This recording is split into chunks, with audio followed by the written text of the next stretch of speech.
Assalamualaikum warahmatullahi wabarakatuh. Apa kabar kawan-kawan? Semoga kita selalu dalam lindungannya. Baik, pada kesempatan kali ini saya berada di kebun cabai rawit ori saya yang di lahan kedua, yaitu ini yang baru yang saya tanam 14 Juli 2022 dan sekarang usianya kurang lebih 50 hari setelah tanam, dan hari ini sedang dilakukan penyemprotan. Ya, ini udah agak lama tidak dilakukan penyemprotan. Itu yang melakukan penyemprotan itu adalah kawan saya, karena saya sekarang sudah 3 hari saya tumbang. Jadi saya minta tolong sama teman saya. Alhamdulillah teman saya bisa meluangkan waktunya untuk menyemprot cabai ini. Dan untuk kondisi 50 setelah tanam, ya 50 hari setelah tanam, kondisi tanamannya seperti ini. Ini dulu yang sempat terserang keriting lagi, akhirnya seperti ini. Ini yang masih pendek-pendek ini dulu sempat terserang keriting lagi, ya seperti ini. Ini juga baru kelihatan mau pulih. Ini juga, nih yang pendek-pendek ini. Namun untuk kesana itu alhamdulillah nggak begitu terserang keriting, ya. Nah, dan untuk kondisi bawahnya ini alhamdulillah buahnya sudah kelihatan besar-besar seperti ini.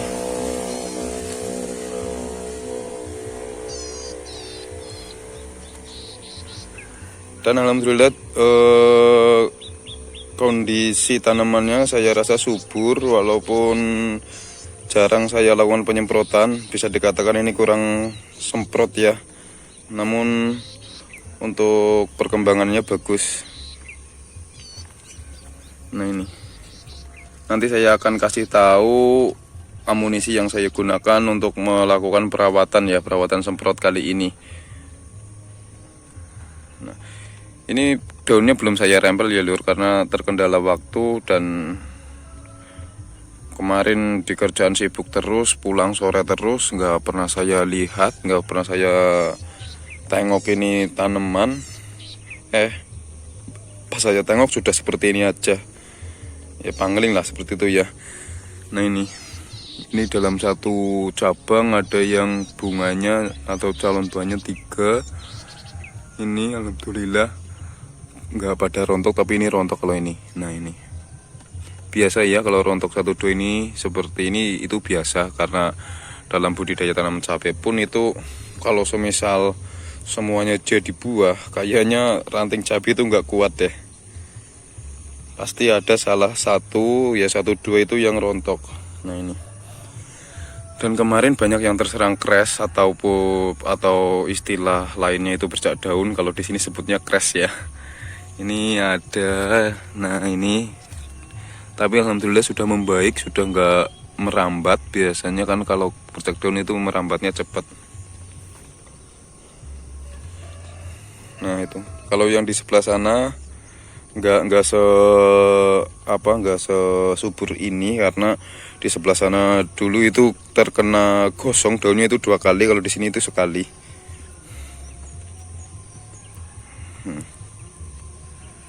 Dan pada usia tanaman seperti ini kita berikan unsur fosfatnya yang tinggi, itu bertujuan untuk agar merangsang bunga-bunga agar lebih banyak dan bagus, dan harapannya nanti buah-buahnya semakin ramai, nggak rontok lah, paling nggak seperti itu. Dan kalau ada sih kalium juga, namun untuk kesempatan kali ini saya belum memberikan kalium, saya hanya fokus ke bunga dulu. Jadi saya akan gunakan pupuk yang kandungan fosfatnya tinggi.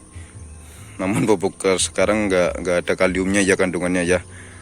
Oke, seperti apa amunisi yang saya gunakan nanti saya akan kasih tahu di rumah, karena memang amunisinya di rumah, ya. Di sini nggak ada air untuk ngangsu tank, ya, jadi ngangsunya di rumah.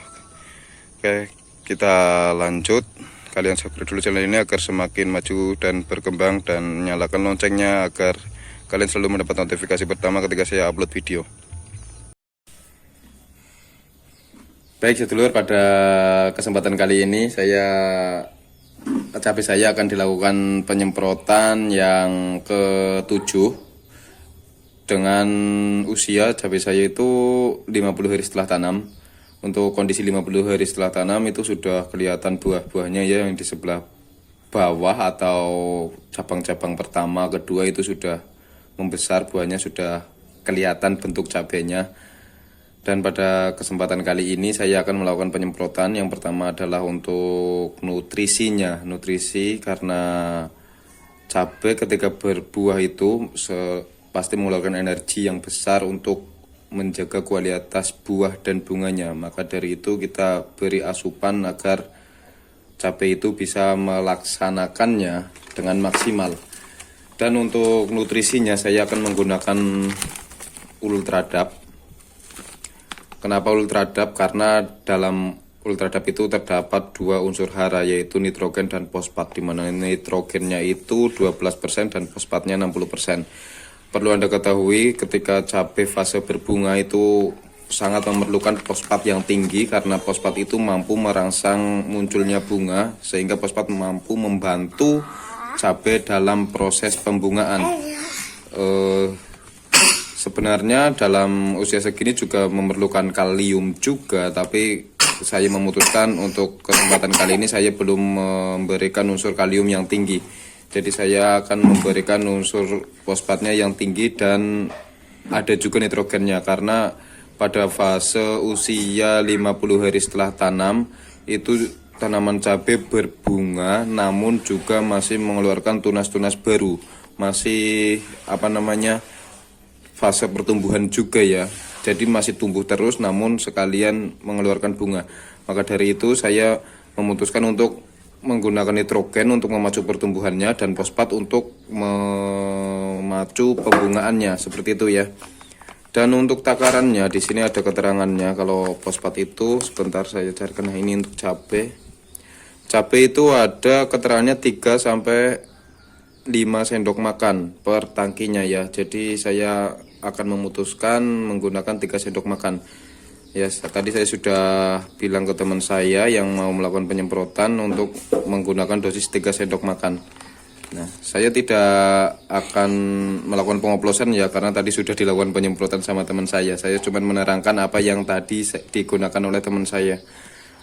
Dan yang pertama itu Ultradap ya, sebanyak 3 sendok makan per tangkinya. Ini bungkus Ultradap seperti ini. Selain Ultradap juga banyak merek dagang lain, dari Merauke juga ada, cari saja yang mudah ditemukan ya. Dan yang kedua untuk insektisidanya, karena fase pembungaan dan udah ada buahnya, pastinya juga tidak luput dari serangan lalat buah.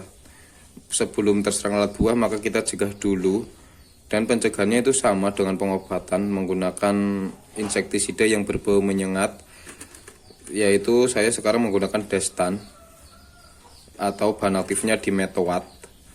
Nah, untuk bahan aktif Dimethoate sendiri itu banyak, nggak harus Destan, ada Bionic, ada Canon dan yang lain-lain. Jadi cari saja yang mudah ditemukan. Dan perlu diketahui juga untuk mengatasi lalat buah itu ada 3 bahan aktif yang mampu mengatasi lalat buah, yaitu yang pertama Dimethoate itu sendiri atau Destan ini, dan yang kedua ada Profenofos seperti merek dagang terkenalnya itu Curacron, dan yang ketiga ada Acefat seperti merek dagang yang terkenal itu Joker atau Davat ya. Kalian cari saja yang mudah ditemukan, gak harus Dimethoate, itu gak harus, bisa juga menggunakan Profenofos ataupun Acefat. Yang lebih umum sih rata-rata menggunakan itu Curacron ya dengan bahan aktif Profenofos, karena Curacron itu produk dari Syngenta, pastinya sudah beredar luas banget, bahkan di pelosok-pelosok pun itu biasanya sudah ada. Namun saya memutuskan menggunakan Destan karena harganya murah. Untuk kemasan 100 ml di sini harganya 20.000 ya. Oke. Itu yang kedua untuk insektisidanya untuk mengatasi lalat buah. Dan yang ketiga adalah fungisida. Fungisida yang saya gunakan adalah untuk mengatasi bercak daun dan mencegah terjadinya antraknosa ataupun patek. Untuk fungisida yang saya gunakan dengan merek dagang Tandem atau bahan aktifnya azoxystrobin dan difenoconazole itu. Dengan azoxystrobin 200 gram per liter dan difenoconazole 125 gram per liter.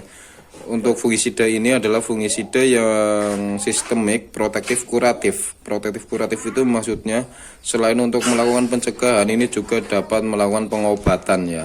Namun tanda kutip juga kalau semisal tanaman yang sudah terserang penyakit yang disebabkan oleh jamur, menggunakan fungisida apapun itu pasti responnya lambat karena tanaman itu sudah terinfeksi. Maka dari itu sebelum terinfeksi kita juga gunakan yang untuk pencegahan sekaligus pengobatan. Maksud dari pengobatan itu siapa tahu sudah ketempelan spora-spora jamur, paling enggak ketika dilakukan penyemprotan menggunakan fungisida seperti ini, spora-sporanya yang diharapkan itu bisa mati. Dan untuk dosisnya ini menggunakan 10 ml per tangkinya ya. Untuk merek dagang yang terkenal dengan bahan aktif yang sama itu banyak ya, juga ada yang produk terkenal itu Amistarto, ada Biostar, ada Corona dan yang lain-lain. Jadi gak usah saklek sama merek, tapi sakleklah dengan bahan aktif. Takutnya kalau kalian hanya terpaku dengan merek, nanti malah kalian cari di toko pertanian gak ada, malah bingung sendiri seperti itu ya. Oh iya nih, tadi destannya saya belum ngasih tahu dosisnya ya. Dosisnya juga sama 10 ml per tangki, kira-kira seperti itu. Namun saya tadi hanya menggunakan tutup ini ya. Tutup ini saya menggunakan 2 tutup karena tutup ini kecil. Oke, ini tinggal kita campur semua, masukkan ke dalam tangki dan lakukan penyemprotan. Baik, seperti itu saja penjelasan penyemprotan kali ini. Sampai jumpa di video selanjutnya. Assalamualaikum warahmatullahi wabarakatuh.